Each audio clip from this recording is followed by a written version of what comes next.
And I will now turn the meeting over to Adrienne Kaltman, who will introduce our speaker. Thanks, Sarah. Good morning, everyone.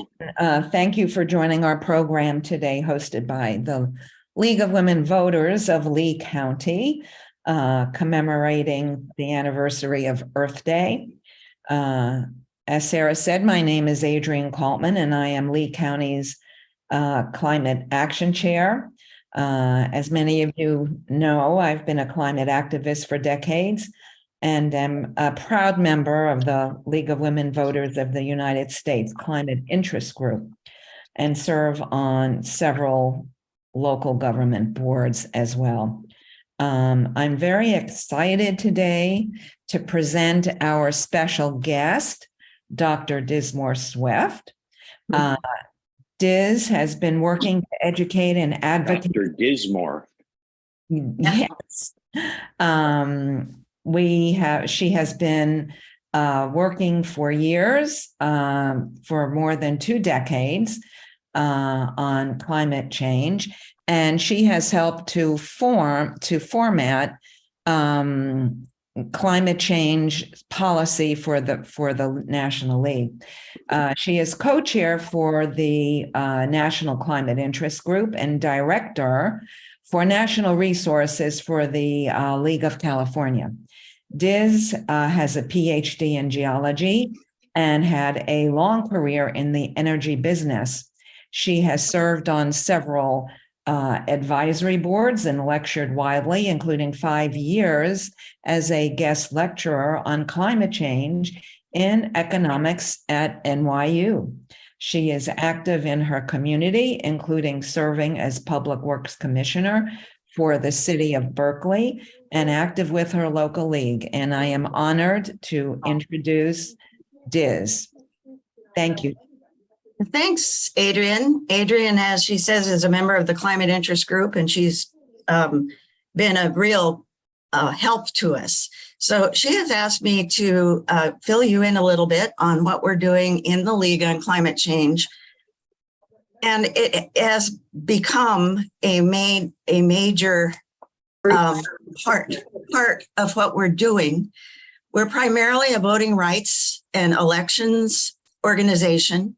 But as you all know, climate affects nearly everything, and we need to heed what we're doing with climate change as part of what the League is doing. So this is from the League website, emphasizing that we really need to do something on climate change while also providing pathways to economic prosperity. So Adrienne asked me if I would do a little bit on the science, and then also something on, we can go from there to what is happening, what are the effects in Florida, and then what can we do? And so on the science, is it really warming and why? And is it urgent? And you probably know the answers to all of those, but I'm going to just spend a little time on this. These are from NASA, showing the average temperature. The temperature gets its hotter colors as the temperature warms from 1884, moving up through time. This is to 2012, and you can see that we're warming significantly. 2022 is even warmer than 2012, and I just didn't put it into the slide, but notice that it's warming more on the Northern Hemisphere, especially in the Arctic, than elsewhere. So yeah, the data show that we are warming. If you look at summers, this is average summer temperatures up through 1980, and now moving forward in time, you can see that we've moved from the average here out. Heat, as Adrienne said, is a big problem. You can see that we're getting hotter as we go forward. Summers are getting hotter, heat events are getting more frequent. And so that is a major health effect. The ice core data, I think, are pretty amazing, actually. These are measured temperatures, well, measured methane and CO2. It's actually measured in the bubbles in the ice. And we can trace back in time. This is present goes back 800,000 years in ice. You can see that temperature fluctuates with CO2 and methane. Temperature is not measured, it's an algorithm, and so I wouldn't look at the actual temperature as much as to see that it varies significantly. It varies with CO2 and methane as we would predict. These are taken from Vostok ice cores, which is in this part of Antarctica, in the thickest part of the ice. Throughout that 800,000 year period, we never got above 300 ppm in CO2. And where we are today is 418. So we are significantly higher. You've probably heard of the 350 number, that we need to stay below 350 parts per million to keep it at 1.5 degrees Celsius increase. And we're way above that. Methane is also a powerful greenhouse gas, even more powerful than CO2, although not as prevalent. And it was only 800 parts per billion in that 800,000 years. And today we're more than double that. So both these greenhouse gases are increasing in our atmosphere and are continuing to increase. The amount and rate of change that you see, if you go back here, the rate of change, you can see there's a slope on these lines, but the rate of change is actually incredibly fast. So the amount of change and rate of change are unprecedented. And so we're looking at now 1.1 degrees C change up from the 1950 average. And because we've never seen this amount and this rate of change, the resulting temperature to expect is really uncertain. So we're there and rising. And the greenhouse gases, as you'll see later in this presentation, stay in the atmosphere for 200 years or more. So as it says right here, what we have done so far will be with us for decades because it doesn't go away. It will eventually, it has in the past, but not in human timeframes. And so the need to reduce greenhouse gas, GHG emissions, which are being put into the atmosphere, is imperative if we want to limit the damage in years to come.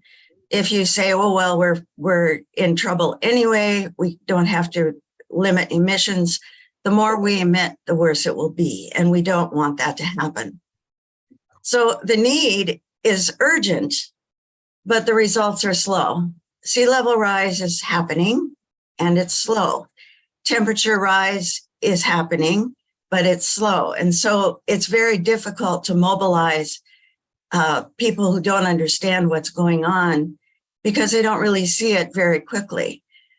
They being people that have in the past said climate change is not a real thing, are starting to see those changes and beginning to understand that we need to limit emissions.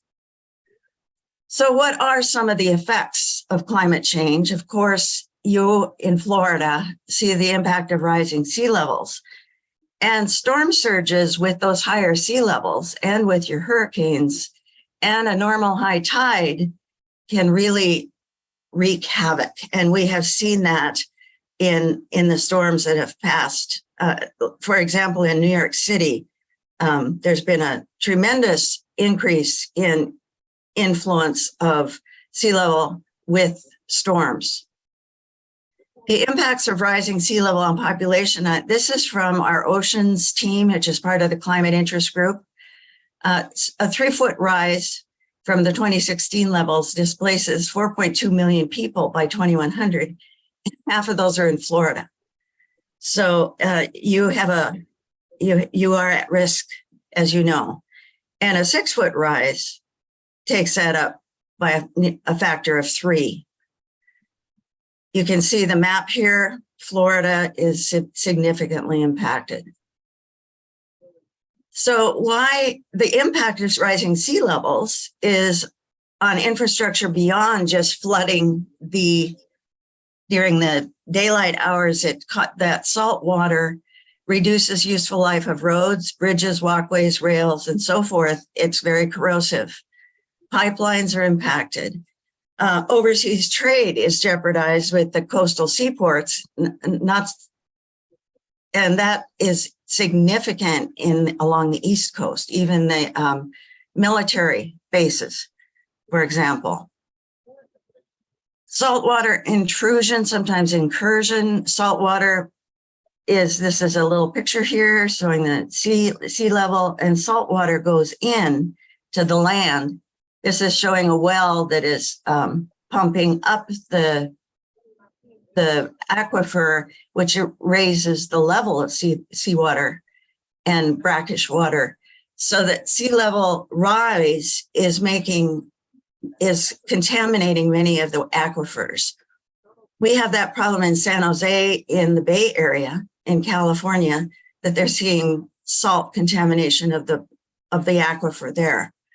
It affects not just drinking water, but it affects water for crops and so forth.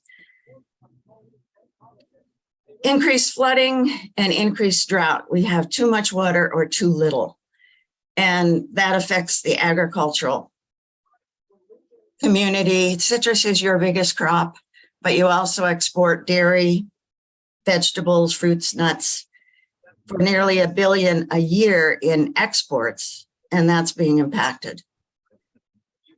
Tourism is the bigger impact in Florida.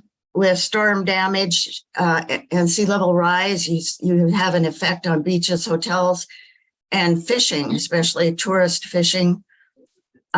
Florida visitors spent nearly $90 billion in 2017, and it's one of the largest contributors to your GDP. So this is a major effect for Florida. I have the wrong slide set up. I apologize. I will go to the correct slide set. Just 1 second.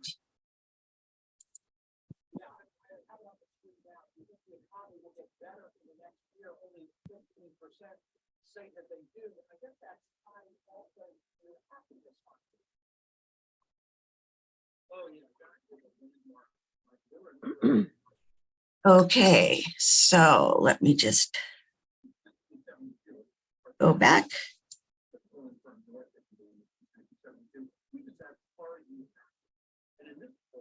And share.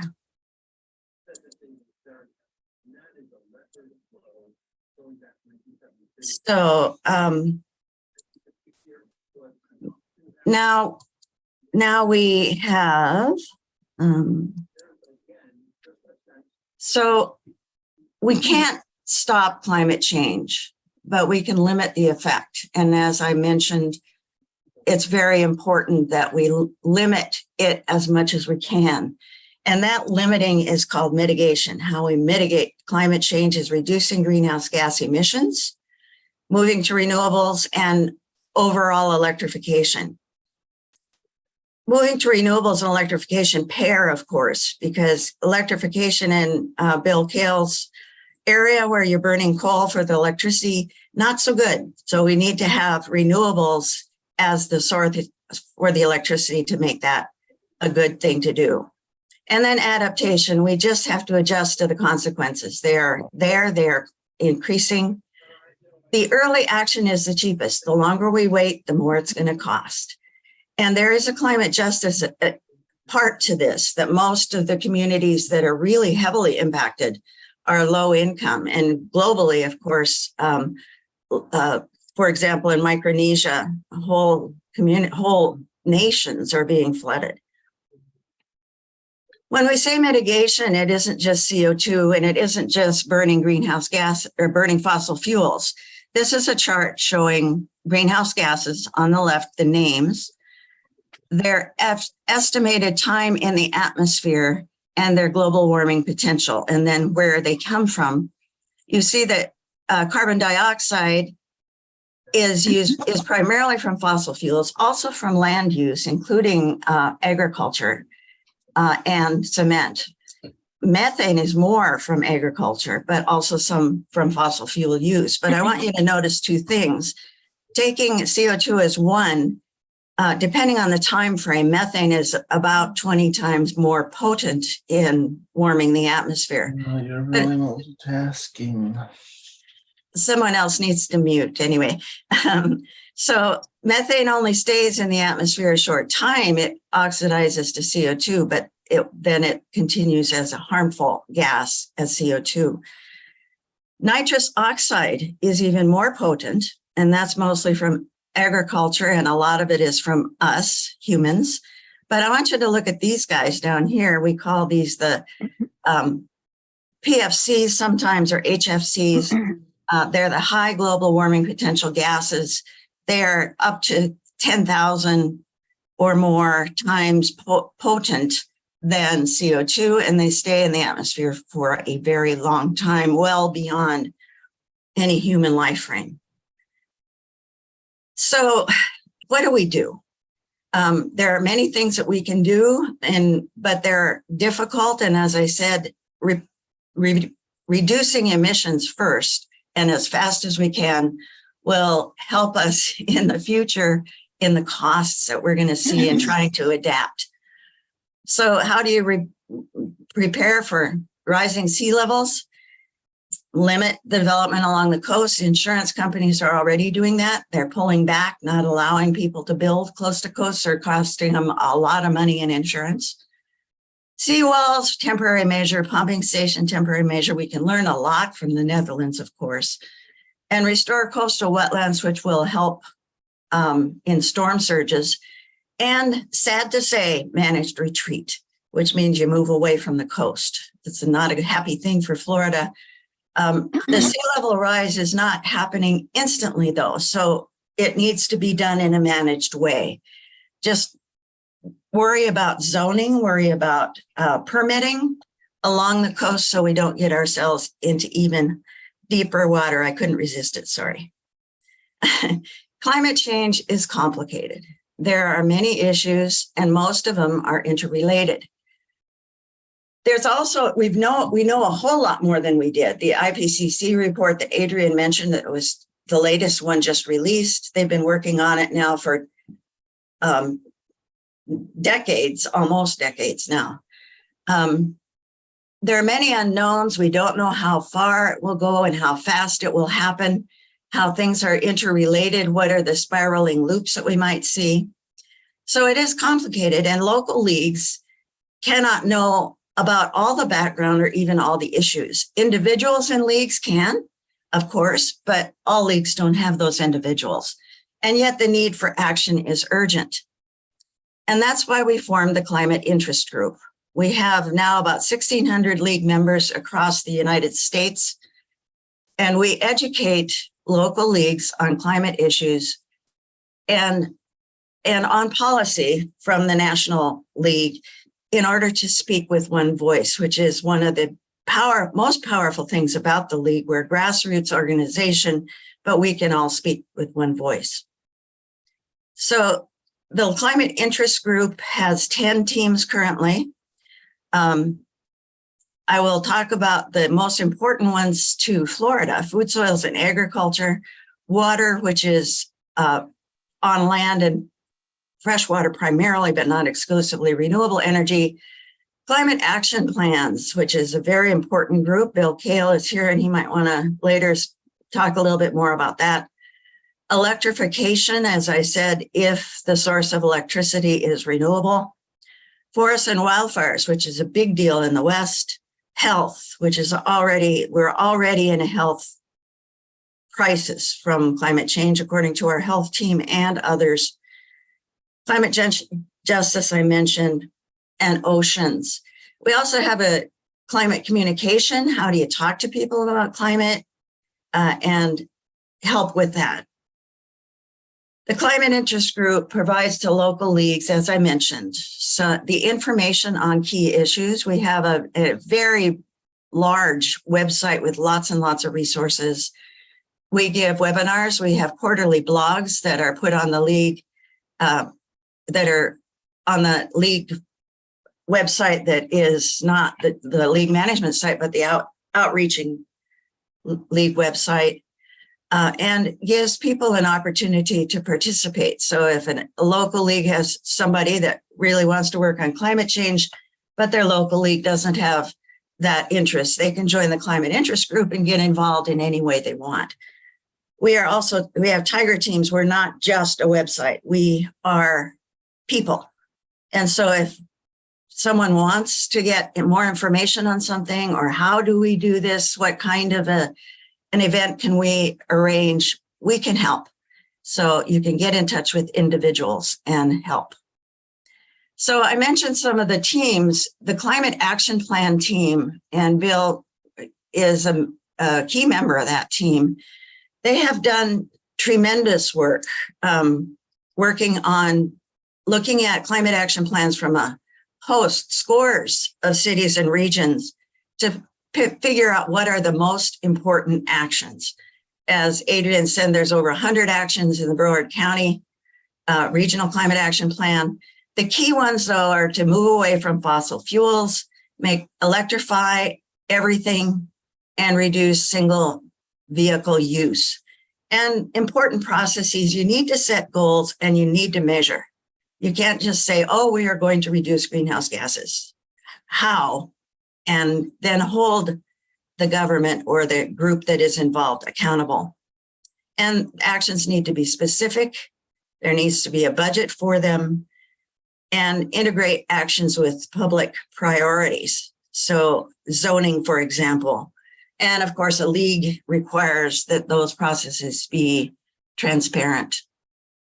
The Food, Soils, and Ag team is working across the United States. Interesting factoid that the worldwide food system emits 37% of all greenhouse gas emissions, which is remarkably high. And the Food, Soils, and Ag team focuses on science-based information. They have a huge amount of information that can be used. And again, that is a resource for local leagues.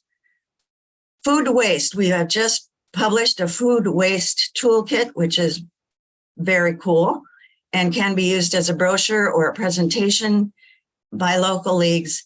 31% of food that is produced in the US goes to a landfill or is burned, which is too bad. And 20% of methane gas comes from those landfills. So you can see that food waste is a big part. And this is something that can be controlled or worked on locally. So local leagues, again, can use the food waste toolkit and get an action that is meaningful in their community.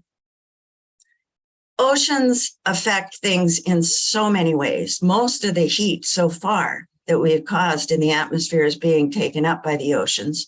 Some of the CO2 is being taken up by the oceans. It's a long-term sink for the carbon dioxide. There's also benefits. We can use offshore wind energy generation, which is something that the oil and gas companies can help with, because they have done offshore work for a long time, and that technology, which is quite sophisticated, can help with offshore wind. There's a lot of climate change drives problems that you can see here in the yellow, including national security. Actually, our military has recognized climate change as an amplifying threat for years. The freshwater in the US is interesting and very, very complicated. So it includes a combination of science, societal norms, history, and policy. For example, in California, water rights go back to the 1850s and are a network of very complex treaties, regulations, markets, and so forth. So the water team is looking at areas like the Great Lakes, the upper Mississippi River Basin, the California situation, which is very complex, and so on. And there's obviously water is an important part of what Florida is working on or looking at, which is you have either too much water or too little. You have a lot of water issues related to storms, if you want to call that water, but hurricanes and so forth. Health, we are in a health emergency. We have a very powerful health team led by professional health people, nurses, public health professionals, physicians, and so on. We are allied with the Association of Nurses for a Healthy Environment. In fact, the chair of our team is the founder of that group.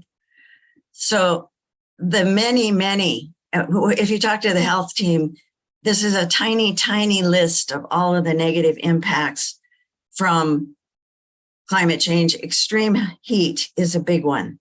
A lot of deaths from extreme heat.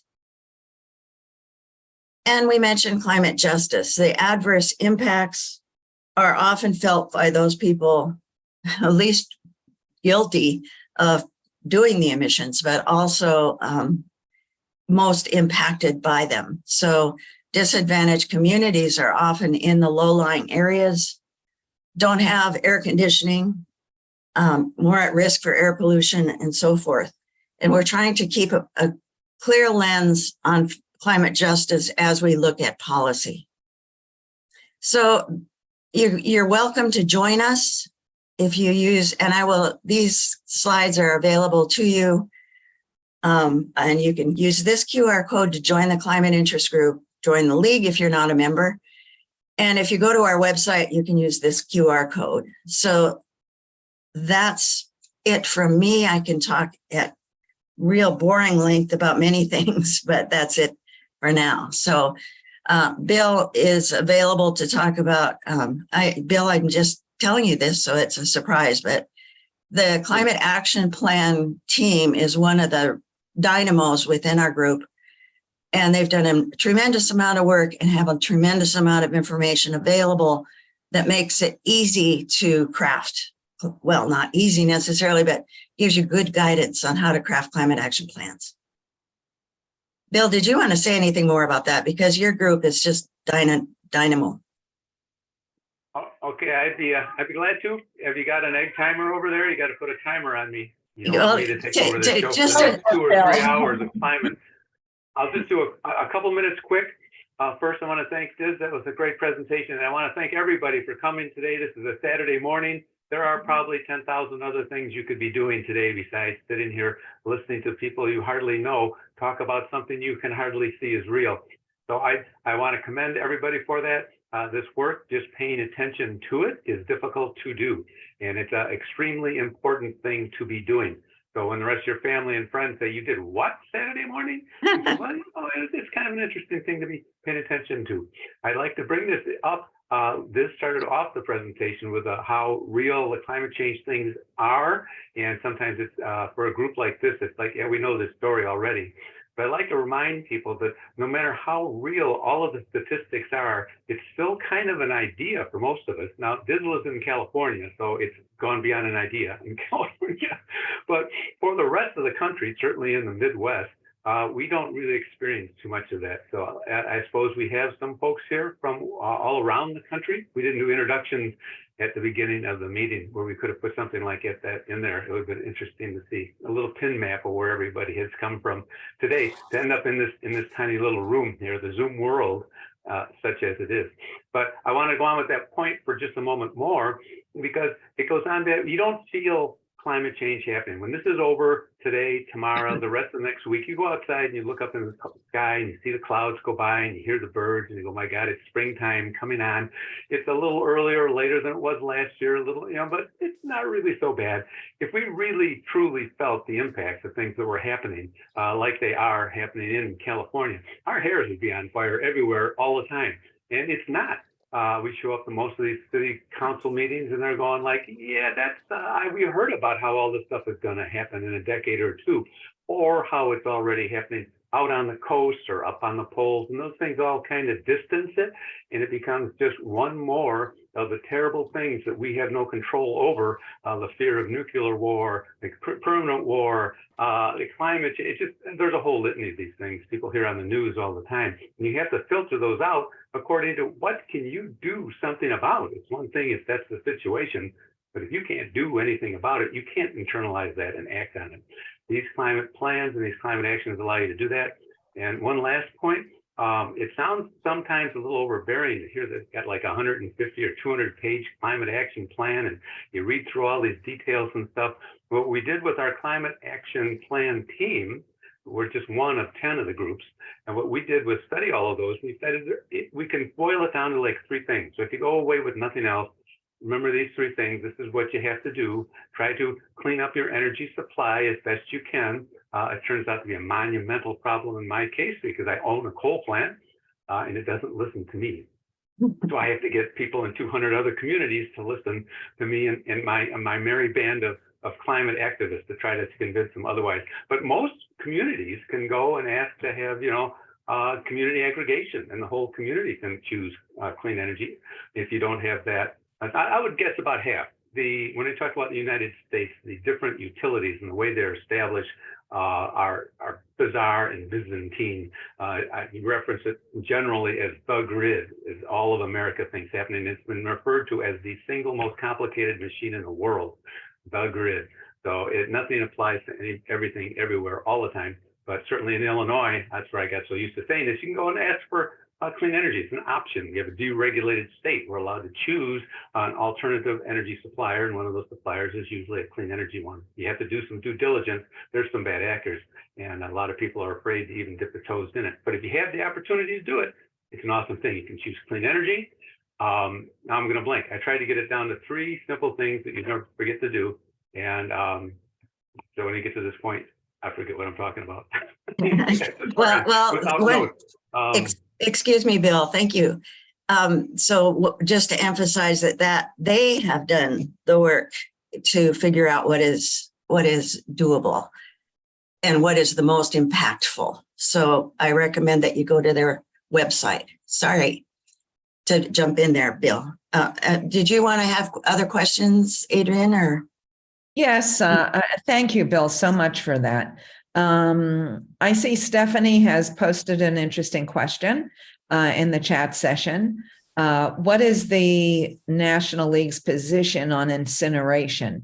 Some groups are encouraging the EPA to require incinerators to report their toxic releases, which they are not now required to do. We don't have a specific position on just incineration, but you can look at the overarching climate change position. And if it fits with that, then you can talk about whether or not it's a good idea in your particular area. Remember, the national talks about national issues, state issues, ILOs of various kinds can be regional issues. And then the local league talks about the local issues. So as long as it's aligned with the positions and your board agrees that this is something is supported by our positions, then you can go ahead and do something about it. But the National League, our positions are more like the US Constitution. They're meant to be used in a way that is more general. So if there are specific things within your local league that fit with those positions, then you can act on that. But nothing in opposition to the national positions, of course.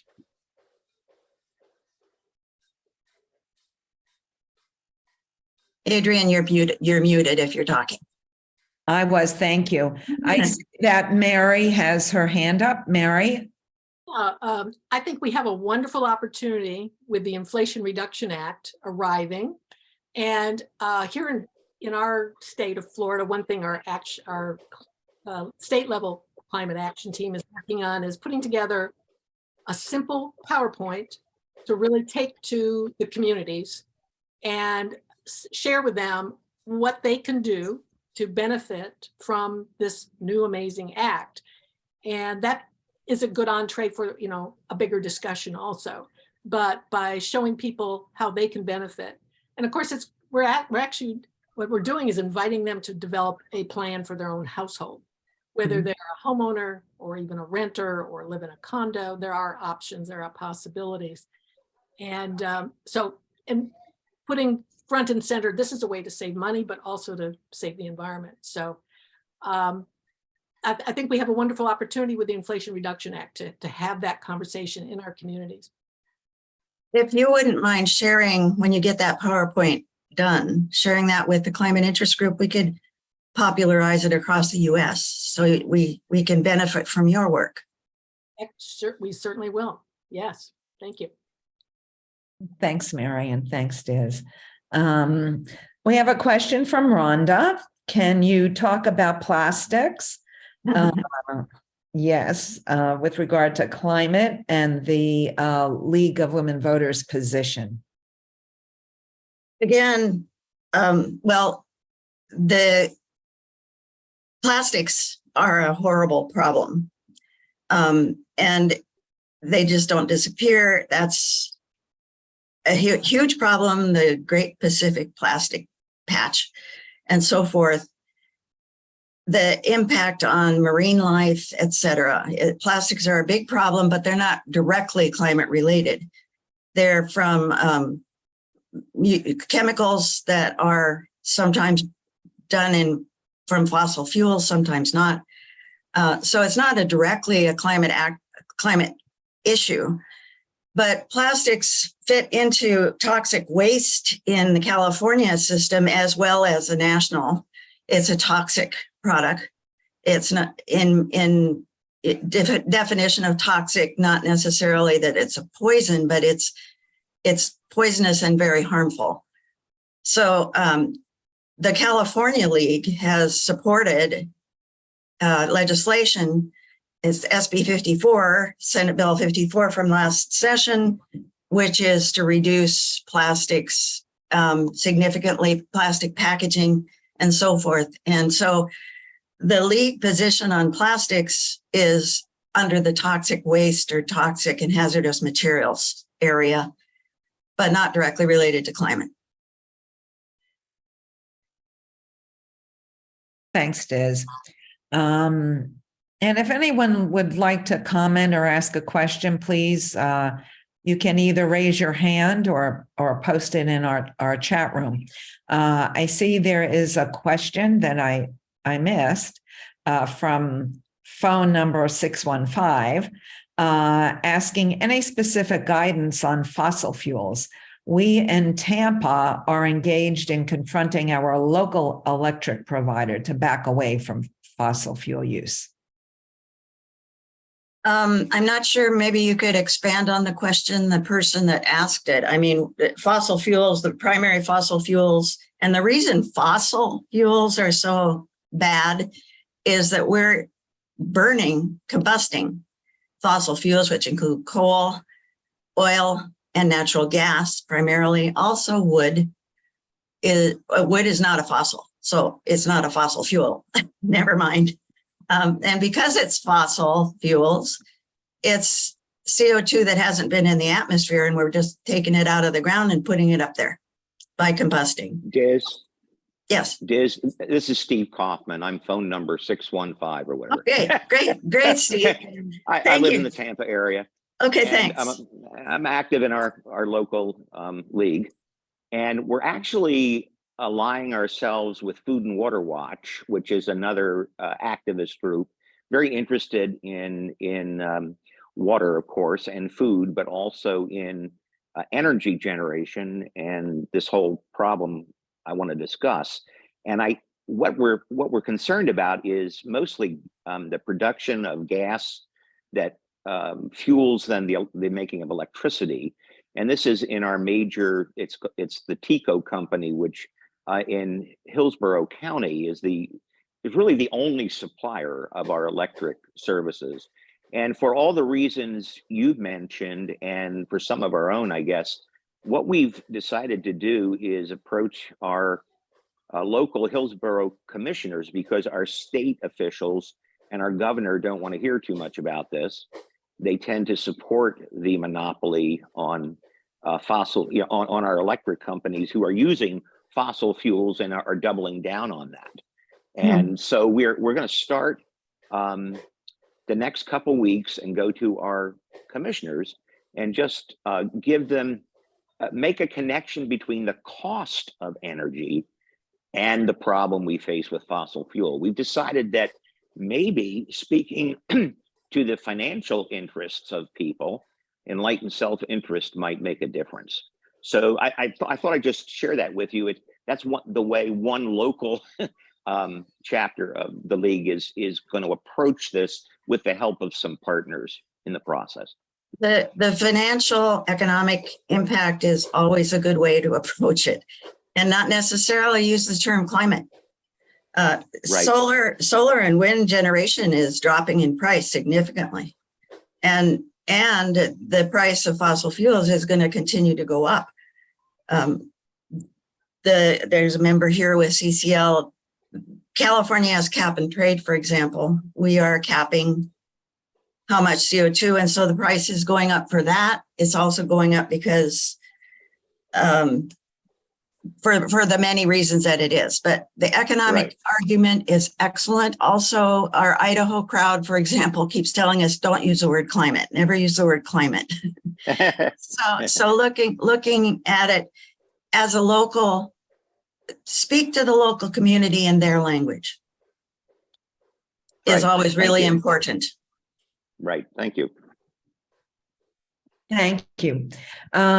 We have a question from Patricia Duncan of CCL. Dr. Swift said that we can't stop climate change. I know it won't come under control before 2100, but don't scientists imagine a world one day when our ways of living and getting our energy will become the norm and will keep the climate from changing? Well, there's a great cartoon. I can't just try to describe it. What if climate change isn't real and we make a beautiful world anyway? So yeah, we need to move forward in renewables. There will be less air pollution and so on and so forth. I guess could you phrase what specifically is your question there? Patty?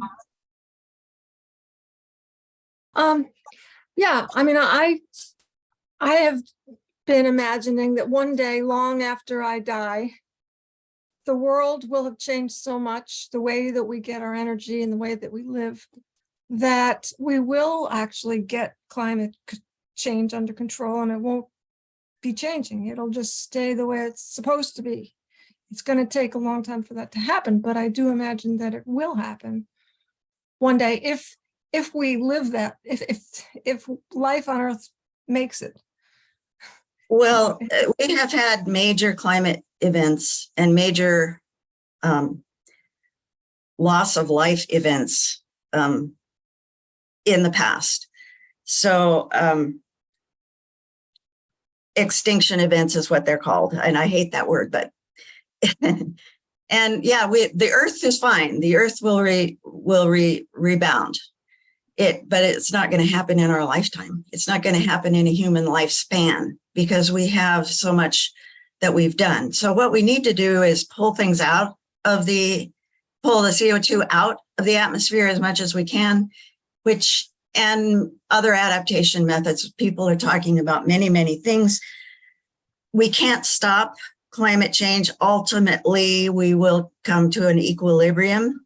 There will be a lot more changes to reach that equilibrium before we get to a part where we can come back to where we are today. Time is long in this kind of thing. So yeah, eventually we will be back, but that will be many times the environment, or many times the evolution of humans. So 100,000 years kind of frame. So yeah, it'll come back, but not in a human frame. The amount that we're putting in, emissions are continuing to increase. If you look at the CO2 curve, the US has flattened our emissions, thank goodness. But globally, emissions are continuing up.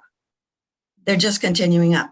And the magnitude of the amount of CO2 we need to take out of the atmosphere is enormous. And the little winky dinky plants that we're working on now, yeah, it's positive. Yes, we need to go forward, but they're nothing close to the huge scale that we need to use. I, however, am very confident in the ingenuity of humans and all life forms. Whenever there's a crisis, there's a dramatic change. And humans are, if you look at the private enterprise that is going on to work with the economics of climate change, making money on it, pretty impressive. So humans are incredible. All life forms are pretty incredible in their evolution, but humans particularly are very smart. We have 7 billion of us on the earth now. And so if you look at the bell curve, there's an awful lot of smart people and we're getting more and more motivated. So we don't know what the future is going to look like. We don't know. We know what the things we have to do, and people are working on those. So, I have faith that humans are going to come around, but they're not doing it very fast. Thank you so much. Good questions. Before we get to Jeff's question, Stephanie asked, can we give her the website for the Climate Change Interest Group, and how do we access the toolkit? The toolkit. We have a number of toolkits for different areas. So we have the QR code I gave you is the website, and all the information is there. So I will give you the slides. I will send it. Adrian, you have a link to the website, so you could just put that in the chat. Yes, I'll forward that on. Thanks. Jeff asks, concrete production is a direct problem. Our state government wants to employ more production for development, roads, etc. Especially helpful may be new technologies to save CO2 emissions from concrete production. How do we promote less and better concrete? The cement used in concrete is the source of the CO2. It's a straightforward thing. It's calcium carbonate, and you make it into CaO, so it's CaCO3, and you make it into CaO, and the byproduct is CO2. And so it's a major contributor, yes. And how to make better concrete? Material scientists are working on that. There's efforts in the national labs working on how to use something other than concrete and or making concrete less, or cement less, at least limiting the heat that you use to make the lime. But yeah, there's lots we can do. Cement is one of them. Agriculture is one of them. Food waste is one of them. There are many, many, many ways we can limit emissions. That's where we need to have the new nanotechnology, for example, in cement is pretty interesting in that regard. I am not a cement expert. My next door neighbor is. She works at University of California, Berkeley, and is world renowned for her work on cement. And so, yeah, there's a lot of work going on in that. I don't know the answer to that. If you want to know more about that, of course, I would go to the national labs and universities. Thank you. There have been some interesting comments posted in the chat session. I don't think we have time here to read them all, but I just wanted to point that out so that you could see some of the references. I will get information to you. I have a question from Betsy. Europe has a great passenger train system. Would modern trains connecting population centers here in Florida be beneficial? If they're used, absolutely. If you can get away from single person in a vehicle, yeah, they would absolutely be beneficial, but they have to be used. So one of the challenges of mass transit everywhere in the US is getting people out of their cars. Sure, and more importantly, rail for transport of goods is much more efficient than trucks. Good questions. Gary asks, is there a way we can share our contact information and our interests and experience? You can post that information in the meeting chat, or you can email me directly. And my email address is kaltman82@aol.com. I'll spell that for you. KALTMAN 82@aol.com, and I will post that in the chat room. Anybody have any other questions for Diz today? I do, Adrian. It's Rhonda. Yes, please go ahead. This is a little bit tangential, but we had a very interesting presentation the other night by the Florida Wildlife Corridor. And it's becoming very clear that natural systems are good climate protection mechanisms for so many reasons in so many different ways. But I'm looking to you from California for advice in how to move forward with some of these actions. And in this case, what I'm wondering is, does the league have any, and it's not going to be in the climate interest group, probably it's going to be in a different group, but does the league have any involvement with contiguous habitat wildlife corridors? I'm thinking about Endangered Species Act compliance as our sea levels rise, as our habitats are compromised and or disappear, as our freshwater resources are affected by saltwater intrusion.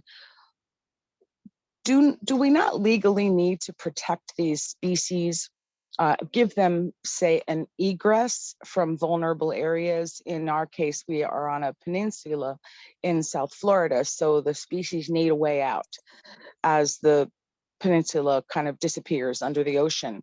It would be good to do that sooner than later to give them time. It's not as though they pay attention to road signs or anything like "please exit here." So I just was curious. It's like an overlapping thing. It's about endangered species and climate mitigation and habitat adaptation. But does California have any such program? And is there anything that we can learn?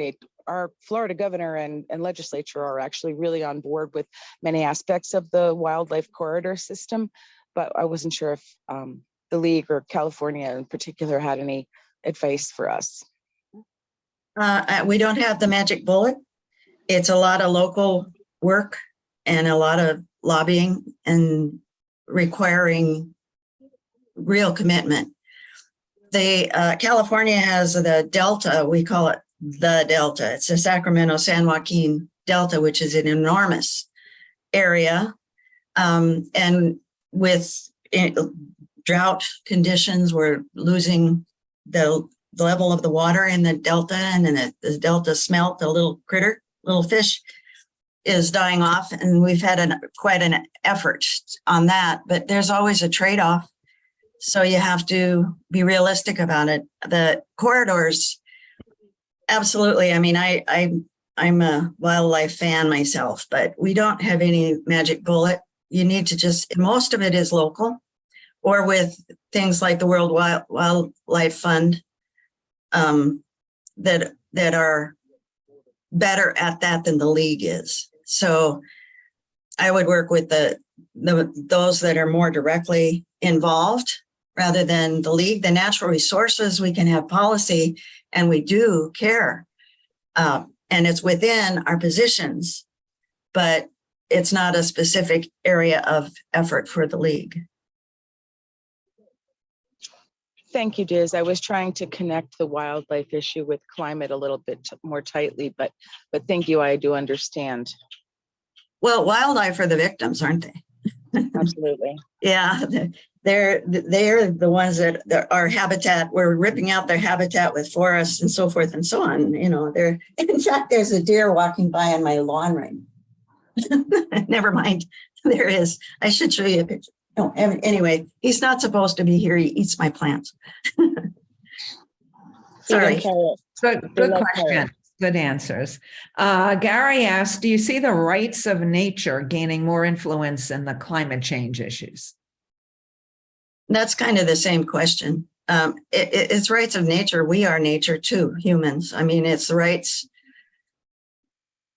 Yeah, no, I mean, this is an enormous issue that affects everything. So specifically rights of nature, yeah, it's important, but I don't know that it will become more important. Thanks. Meta asks, where do you think the league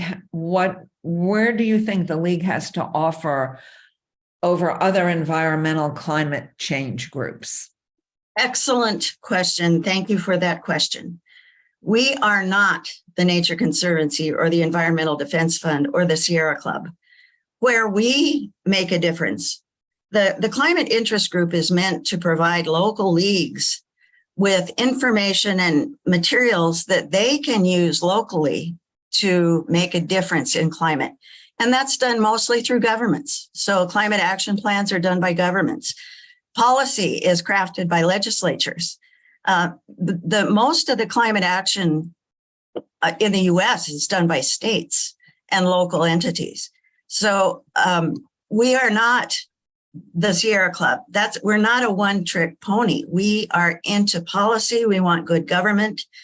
Climate affects everything, and including voting and democracy. We need to get the information. We want an informed electorate, and we want them to vote. So this is part of the effort to get the electorate and the lobbyists, our advocacy groups, aligned so that they are speaking with a scientific basis and speaking with one voice. So that's how we're significantly different.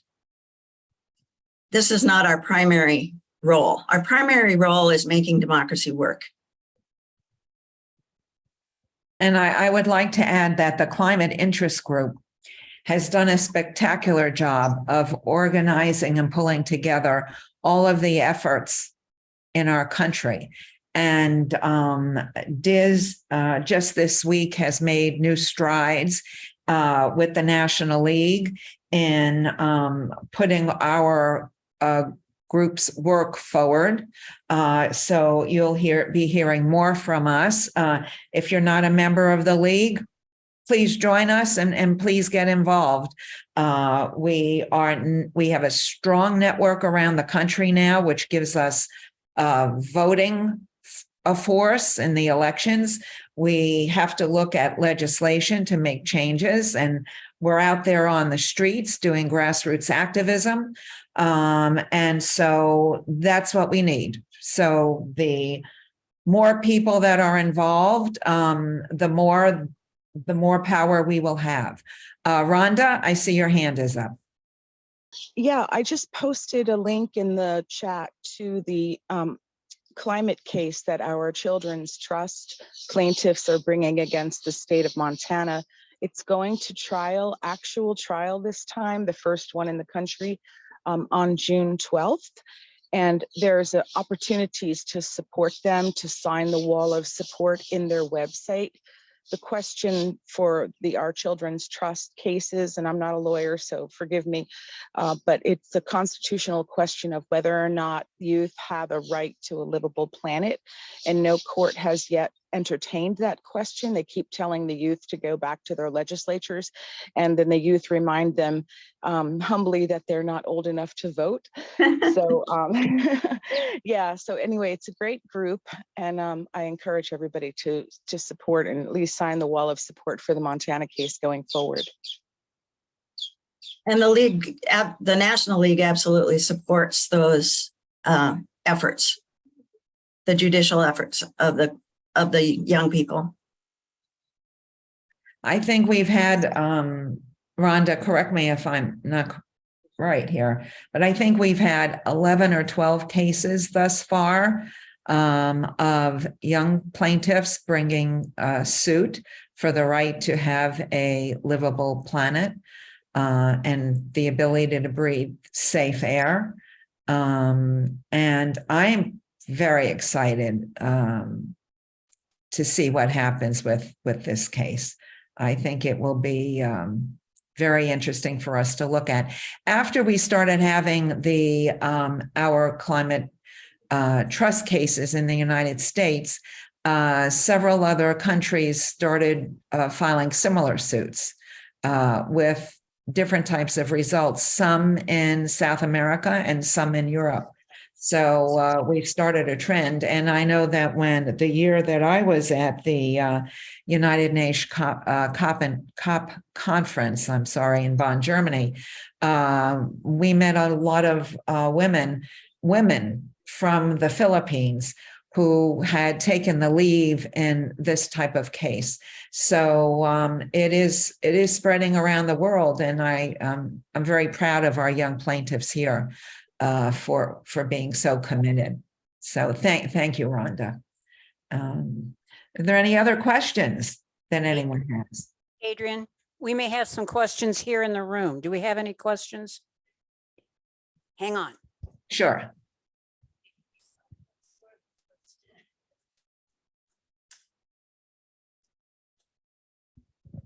I don't know if this really relates, but yesterday I heard on TV that about the sequence of the Amazon trees and decimation of the Amazon forest has affected drought throughout the world.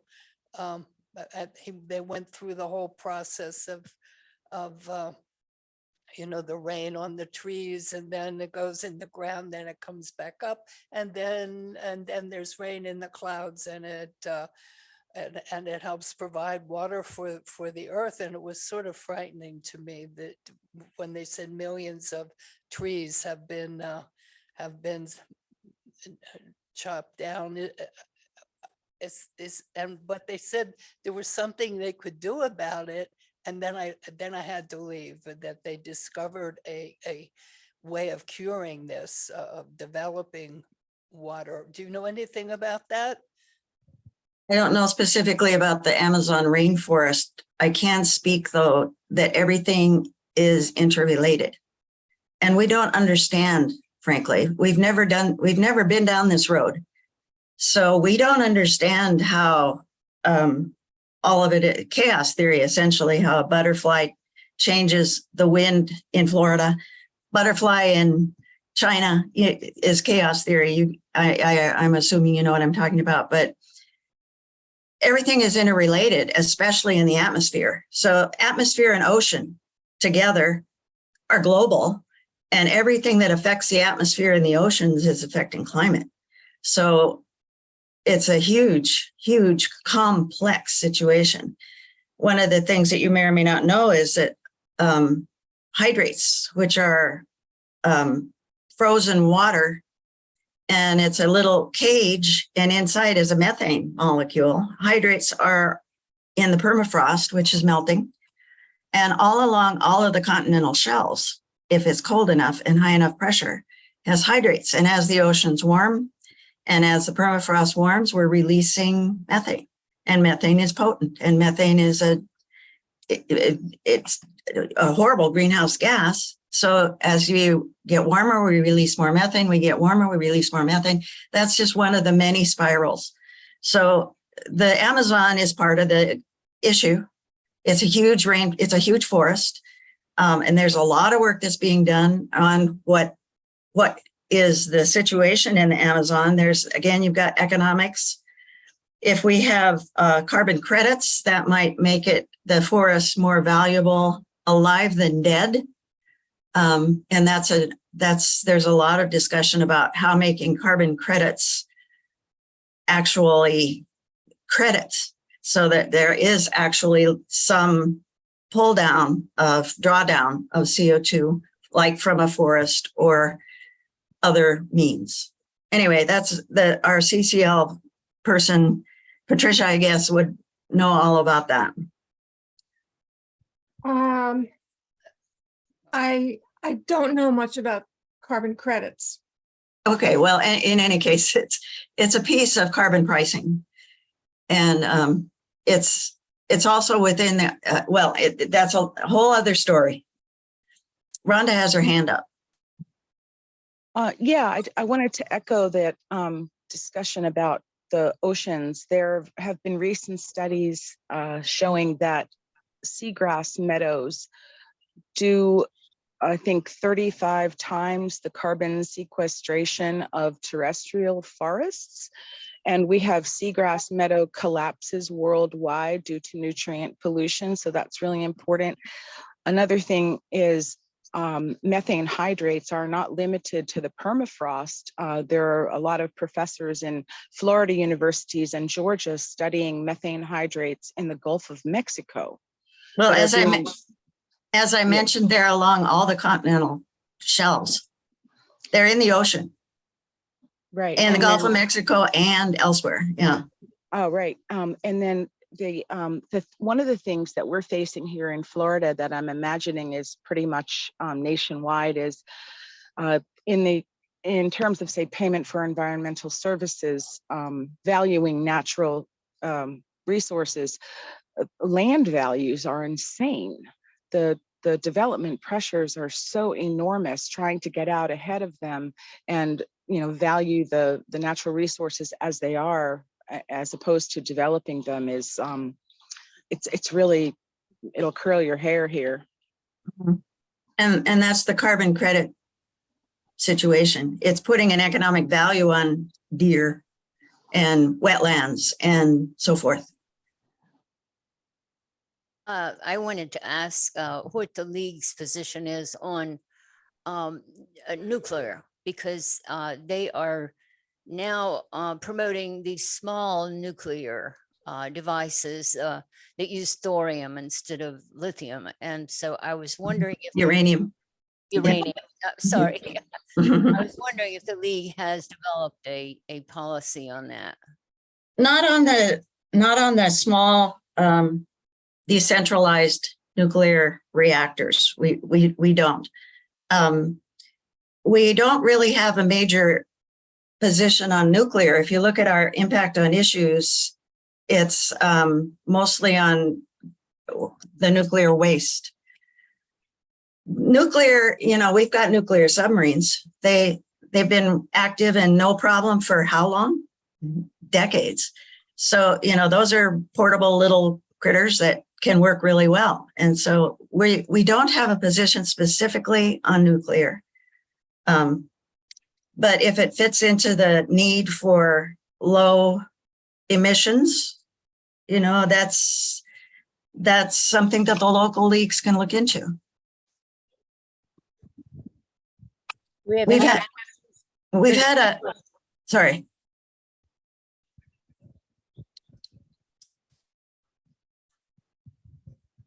Good morning. And you guys have done a wonderful job, you know, on what you've done there, explaining, you know, about climate change and everything and how it affects us. But a big problem about climate change is when it comes to people and their jobs, their economy, you know, feeding their families. So you talk about making all these changes, but I've heard you say nothing, unless I missed it, about how you can make a difference with people when it comes to replacing their jobs. Especially Bill talked about the coal industry. You know, that's a big fight with them.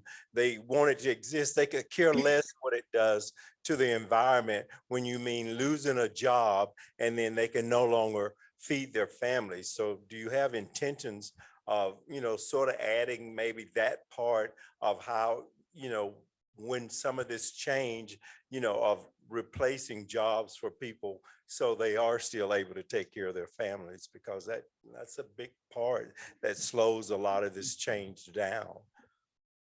And you're absolutely right. I can't remember if the Inflation Reduction Act has retraining monies in it. I can't remember.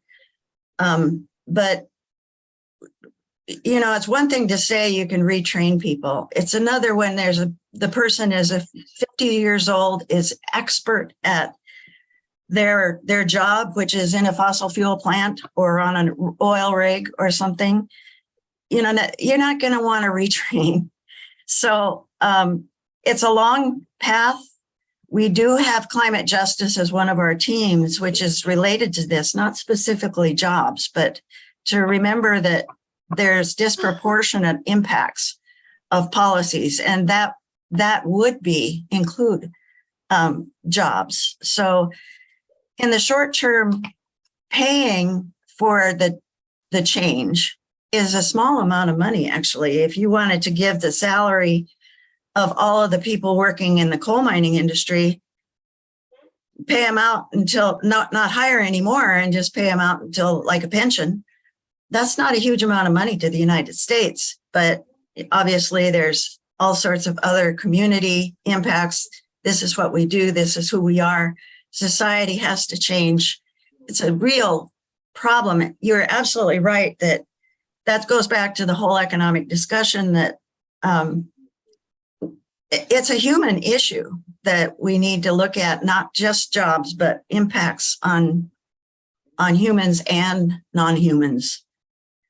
So no, we don't have a silver bullet, and we're not specifically looking at jobs. What we're trying to do, we do have the diversity, equity, and inclusion part of the league, which touches on this, of course. I don't have an answer of how we keep people in jobs, but we absolutely are aware of it, and we are concerned of it in all of our policy decisions. So for example, in the California League, when we look at legislation, I'm on the legislation committee, we worry about impacts locally, and that includes jobs. Not necessarily specific to climate, but certainly to the league work. I'd just like to add that I, of course, agree with everything that Diz just mentioned, and it's a very serious topic that we consider. But I just wanted to add that I do come from coal country. I lived and still have a home up in the outskirts of Pittsburgh, Pennsylvania. Our neighbors in West Virginia have a lot of coal mining going on. And this is an issue that we see in the newspapers all the time.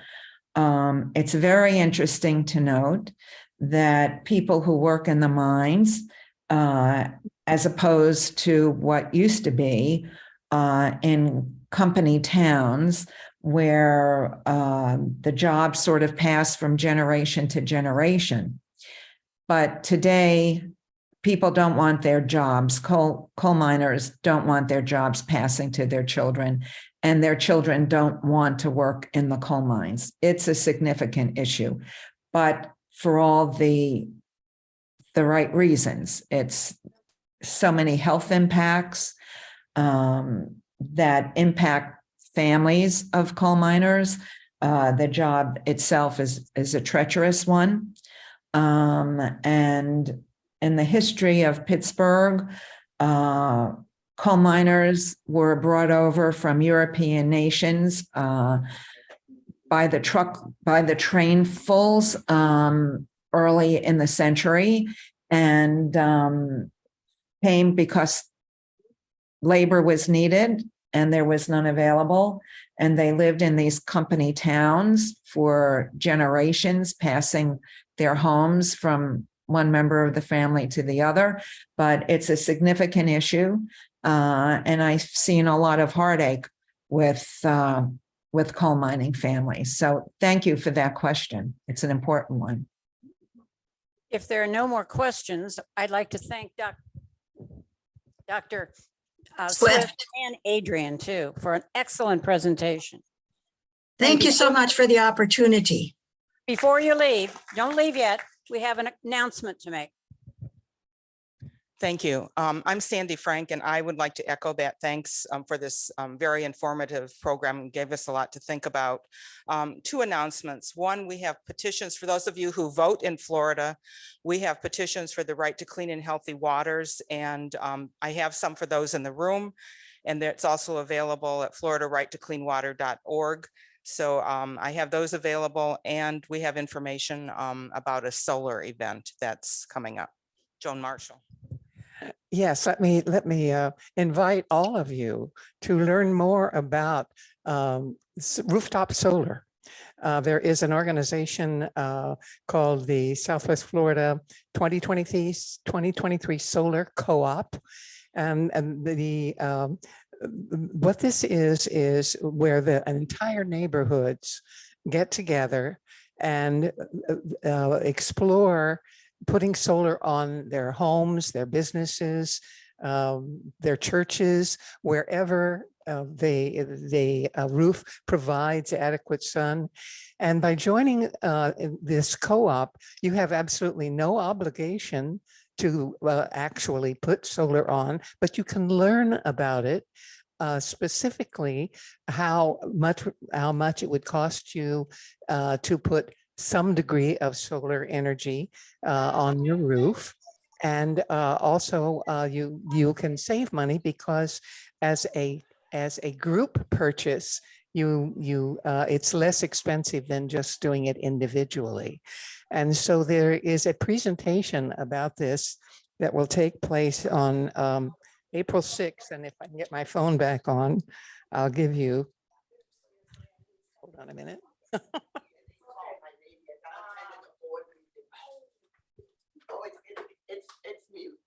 If you can write down this website to register to attend this, it's a Zoom presentation at 6 p.m. on April the 6th.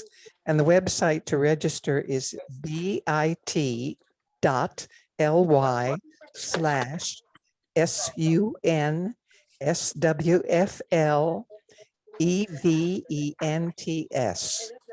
So that's bit.ly/SUNSWFLEVENTS. And I do encourage you to find out about this. This is not the first time that we've had one of these solar co-ops. And I did participate in the previous one, as did my church. And we did get excellent information. This is an opportunity just to find out, would it benefit you, your church, your business, whatever, your community. If you're in a community where you have an association, you might want to talk to your board. Maybe they would like to find out about your putting it on your community facilities. It's a great opportunity. So take advantage. Thank you. This concludes the first part of our activities today. I would like to remind members that our annual meeting will begin at 11:15 for both Zoom participants and local. Non-members are thanked for coming, but the meeting is closed to members only. Thanks. Thank you, everybody. I want to say I'm so happy that you took the time on a beautiful Saturday morning on the East Coast to join us. And I hope you will seek out and visit the Climate Interest Group website and join up with us. So thank you again, and a special thank you to Diz for sharing her expertise. See you next time. Bye.